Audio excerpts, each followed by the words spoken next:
Sheila, we were talking before your weekend series here with just this past weekend that you felt that your offense was starting to maybe get a little bit of a rhythm there. Then Sunday you weren't pleased with how your offense. Do you feel your offense maybe took maybe a half step back there on Sunday? No, it was a completely different offense. Okay. We saw zone on Sunday. We did exactly what we try to make other teams do to us when we play our zone, and that is chuck up threes and shoot quick shots because you're going to get them. And we did exactly that. So we were kind of doing what other teams, we try to make other teams do to us, which we feel can help us win games. We weren't very patient. What we were looking for against the zone, we just were too quick or too hurry and forced up quick shots. Defensively, we're as good as we usually are. I thought we did everything we needed to do there. But we didn't go into our normal dribble drive, which was what we feel has really improved a lot offensively. Corey, just these past few games, you've paced your team in scoring. You're also averaging double figures in your past 3 games. Coming from the JUCO ranks, do you feel you're starting to maybe adjust to the D2 level, maybe getting more comfortable? Yeah, definitely. Just this being the second semester and everything, and getting used to the girls and just the program here, and I'm really getting comfortable and I like it. You know, Corey was the all-time leading scorer at her junior college. She had big games of like 35 last year, but she's pretty modest. It's a good tidbit. Trinidad State. That's not in another country. Probably warmer. Yeah, it's Colorado. It's not that much warmer.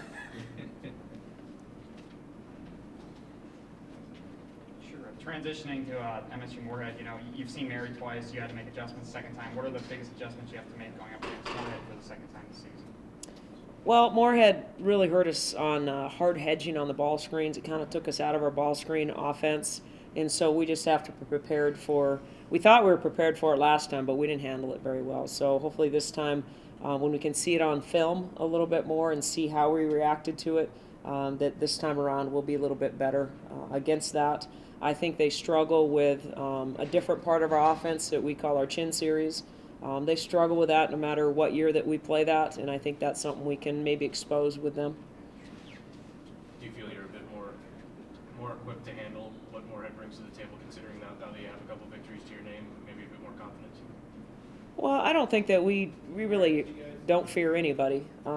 We don't care who comes at us. We're just going to bring our best. We're going to try to make them play ugly on the offensive end, and then we just try to really, as coaches, dissect what they do defensively and what we feel that we can do well. I think that we're a hard matchup for some of these, both Northern and Moorhead are bigger, slower teams. So they're going to have to try to play our pace and our style a little bit. If we try to play their style, I think that works to their advantage.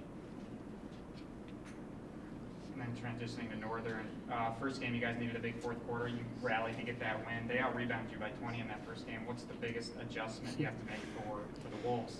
Well, they're going to out-rebound everybody. They really hit the boards hard, and they lead the league in rebounding margin with over 10 per game. So keeping them off the boards is important, but anything we can do to keep them out of rhythm. We watched their Upper Iowa clips against zone, and Upper Iowa just plays a sagging 2-3 zone, and they just picked it apart. You can't let them see, can't let the ball see. So that's kind of how we play our defense, is we try to take away vision and fly around in it, and we got to hope that they haven't devised enough things to pick that apart. If so, hopefully we can force some turnovers. I think that was maybe the difference the first time around was the press. They don't handle that very well, and I think that we've adjusted some things with our pressing style for them that hopefully can throw them off balance. Sure. Sarah, going up against one of the bigger teams in the conference, do you kind of maybe relish one of these challenges and being one of the big guys on your team? I do. It's nice to play a little post defense for a change and not have to chase those quick guards on the outside so much. Sure. It's not really my strong suit. Sheila, at this point in the season, there's still so much basketball to be played, but you guys, in a sense, this kind of marks the beginning of the second half of the year after a nice break. At this stage of the season, considering where you're at, you guys find yourselves kind of right in the thick of this North Division. Is it so far so good, or I'm sure you see further room for improvement going forward? Oh, I'm very, very happy with at least where we're at and the direction we're going. I think that we've got a good group of kids that play really hard, and we found that when we play really hard, we can be as good as anybody. And I just really tell you what, starting with a new offense and a new defense, it was really muddy waters for a while, but I think we're starting to see the blue skies, and we understand now when we're not getting to our drop zones or we're not looking for our burns. Kids understand the terminology. They know what to look for. They can even tell the bench sometimes things that we aren't seeing or recognizing. The communication's better that way, where when we went into it, we didn't know anything. So it feels better. I think we're heading in the right direction. Defensively, we've got to continue to make strides and figure out what it is that's going to cause each team the most trouble. And really, ultimately, I just feel with this team it comes down to playing hard and, quite honestly, not to put too much pressure on some of our veterans, but our returning crew with Sarah, Savannah, and Alex and Amanda, they have to play well every night. That's the bottom line, and I think they're up for that challenge and will rise to the occasion. Sarah, as one of those leaders, what things have you noticed is coming along nicely as far as the team, and what things do you feel that you guys can tweak to be even better?